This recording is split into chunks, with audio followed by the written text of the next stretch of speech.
16 hours ago, an American airplane dropped one bomb on Hiroshima, an important Japanese army base. That bomb had more power than 20,000 tons of TNT.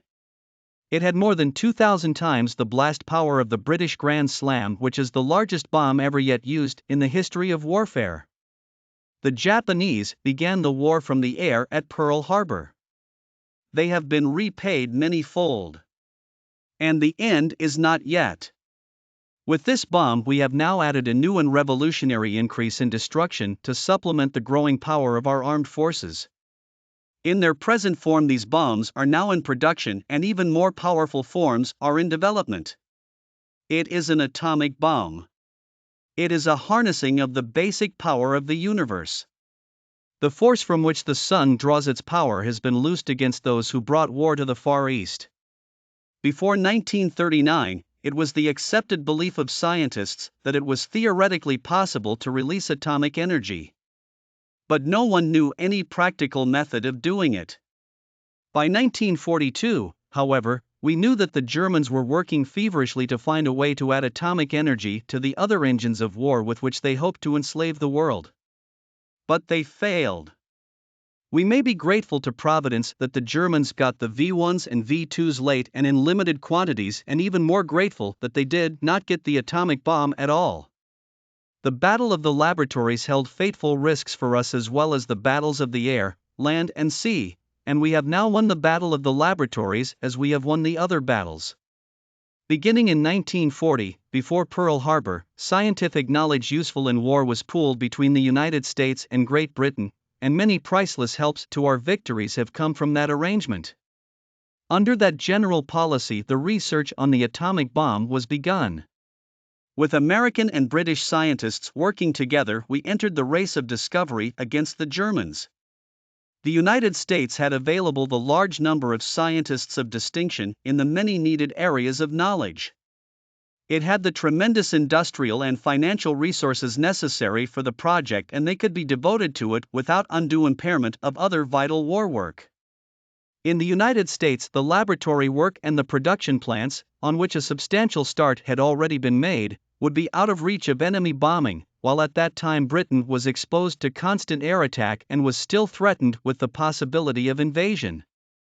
For these reasons, Prime Minister Churchill and President Roosevelt agreed that it was wise to carry on the project here. We now have two great plants and many lesser works devoted to the production of atomic power. Employment during peak construction numbered 125,000, and over 65,000 individuals are even now engaged in operating the plants. Many have worked there for 2.5 years. Few know what they have been producing. They see great quantities of material going in, and they see nothing coming out of these plants, for the physical size of the explosive charge is exceedingly small. We have spent $2 billion on the greatest scientific gamble in history and won. But the greatest marvel is not the size of the enterprise, its secrecy, nor its cost, but the achievement of scientific brains in putting together infinitely complex pieces of knowledge held by many men in different fields of science into a workable plan. And hardly less marvelous has been the capacity of industry to design, and of labor to operate, the machines and methods to do things never done before, so that the brainchild of many minds came forth in physical shape and performed as it was supposed to do. Both science and industry worked under the direction of the United States Army, which achieved a unique success in managing so diverse a problem and the advancement of knowledge in an amazingly short time. It is doubtful if such another combination could be got together in the world. What has been done is the greatest achievement of organized science in history. It was done under high pressure and without failure. We are now prepared to obliterate more rapidly and completely every productive enterprise the Japanese have above ground in any city.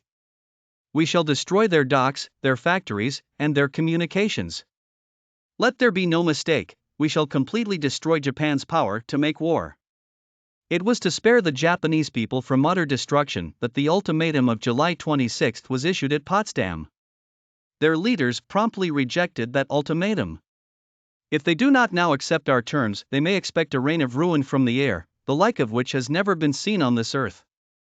Behind this air attack will follow sea and land forces in such numbers and power as they have not yet seen, and with the fighting skill of which they are already well aware.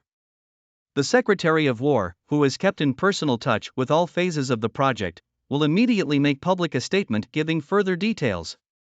His statement will give facts concerning the sites at Oak Ridge near Knoxville, Tennessee, and at Richland near Pasco, Washington, and an installation near Santa Fe, New Mexico. Although the workers at the sites have been making materials to be used in producing the greatest destructive force in history, they have not themselves been in danger beyond that of many other occupations, for the utmost care has been taken of their safety.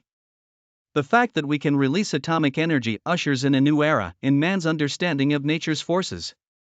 Atomic energy may in the future supplement the power that now comes from coal, oil, and falling water, but at present it cannot be produced on a basis to compete with them commercially. Before that comes, there must be a long period of intensive research. It has never been the habit of the scientists of this country or the policy of this government to withhold from the world scientific knowledge. Normally, therefore, everything about the work with atomic energy would be made public. But under present circumstances, it is not intended to divulge the technical processes of production or all the military applications, pending further examination of possible methods of protecting us and the rest of the world from the danger of sudden destruction. I shall recommend that the Congress of the United States consider promptly the establishment of an appropriate commission to control the production and use of atomic power within the United States. I shall give further consideration and make further recommendations to the Congress as to how atomic power can become a powerful and forceful influence towards the maintenance of world peace.